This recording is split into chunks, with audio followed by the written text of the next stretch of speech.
এটা ছিল আমার কালকের দুপুরের মেনু। বিট আলু ভাজা, উচ্ছে আলু ভাজা, চিংড়ি মাছ আলু দিয়ে লাল ঝোল আর আমড়া ঢ্যাঁড়স দিয়ে চিংড়ি মাছের টক। আমি প্রথমে কি করেছি, কড়াতে তেল দিয়েছি আর আগের থেকে আলুকে কেটে নুন হলুদ মাখিয়ে রেখেছি। আলু সবসময় আমি নুন হলুদ মাখিয়ে রাখার চেষ্টা করি, তাহলে কি হয়, ভাজাটা তাড়াতাড়ি হয়। এই যে আলুটা ভাজতে বসিয়েছি, একসাথে আমি বিট আর উচ্ছের আলুটা একসাথে ভেজে নিচ্ছি।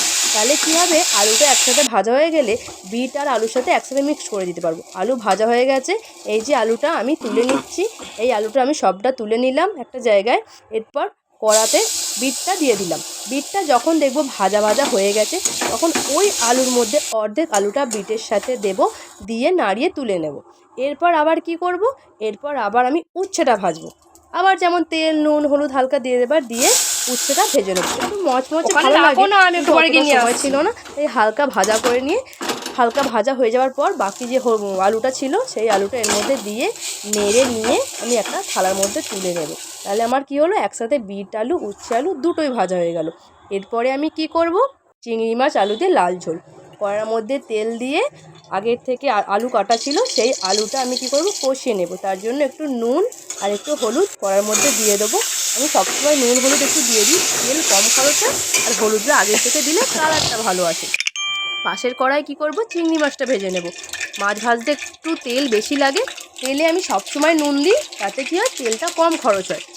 এই তেলটার মধ্যে এবার আগের থেকে ধুয়ে রাখা চিংড়ি মাছগুলোকে আমি দিয়ে দেব। চিংড়ি মাছগুলো এই যে হালকা করে ভাজবো। চিংড়ি মাছ খুব বেশি ভাজলে ভালো লাগবে না, শক্ত হয়ে যায়। চিংড়ি মাছ অল্প ভাজবে, মোটামুটি ভাজা হয়ে গেল। চিংড়ি মাছটা ভাজা হয়ে যাওয়ার পর এই চিংড়ি মাছগুলো আমি তুলে নেব। তার মধ্যে এদিকে কিন্তু আমার কড়ার মধ্যে আলুটা কষা হচ্ছে। এই যে আলুটা কষা হচ্ছে, এই চলে এসেছি, আলুটা কষা হয়ে গেছে, আলুটা আমি তুলে নিলাম। এবার কড়াটা ফাঁকা হয়ে গেল, এই কড়ার মধ্যে তেল দিয়ে তাতে কি করব, হালকা করে কালা জিরে, একটু তেজপাতা, একটু শুকনো লঙ্কা ফোড়ন দেব। ফোড়ন দিয়ে হালকা নেড়ে নিয়ে একটা টমেটো কাটা ছিল, সেই টমেটোটা এর মধ্যে দিয়ে দেব। টমেটোটা দিয়ে দেওয়ার পর হালকা করে একটু কষাতে হবে, একটু কষাতে হবে। তারপরে কষানোর সময় একটু নুন হলুদ দিয়ে দেবো, যাতে টমেটোটা তাড়াতাড়ি নরম হয়ে যায়। একটু ধনে গুঁড়ো দেবো, একটু কাশ্মীরি লঙ্কা দেবো। আমি খুব একটা স্পাইসি করব না বলে খুব বেশি কিছু মশলা দিচ্ছি না। এটা হালকা করে কষিয়ে নিতে হবে। কষিয়ে নেওয়া হয়ে যাবে যখন, তখন আগের থেকে ভেজে রাখা আলুটা এর মধ্যে দিয়ে দেবো। দিয়ে একটু কিছুক্ষণ নাড়িয়ে নেওয়ার পর একটু জল গরম করা, অবশ্য জল গরম দিলে তরকারি তা ভালো হয়। গরম জল দিয়ে ঢাকনা দিয়ে চাপা দিয়ে দেবো। কিছুক্ষণ পর ঢাকনা খুলে আগের থেকে ভেজে রাখা চিংড়ি মাছ দিয়ে দেবো। তার কিছুক্ষণ পর নুন চেখে দেখে নেবো ঠিক আছে কিনা, একটু গরম মশলা দিয়ে আমি এটাকে নামিয়ে নেব। আমার চিংড়ি মাছ আলু দিয়ে লাল লাল ঝোল রেডি। এবার কি করব, ঢ্যাঁড়সের টক। ঢ্যাঁড়সের টক করার জন্য প্রথমে কড়ায় তেল দিয়ে নুন হলুদ দিয়ে ঢ্যাঁড়সটাকে একটু আলতো করে ভেজে নেবো, খুব বেশি ভাজবো না, কারণ এটা টকে দেবো, বেশি ভাজতে ভালো লাগবে না। আধ ভাজা হয়ে গেলে তুলে নেব।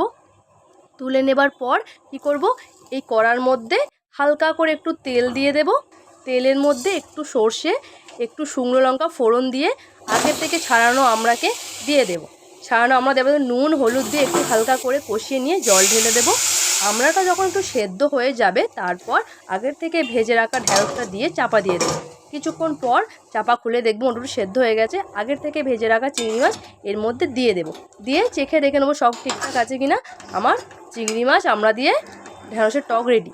এই ছিল আমার আজকের মেনু। কেমন লাগলো বলবেন বন্ধুরা।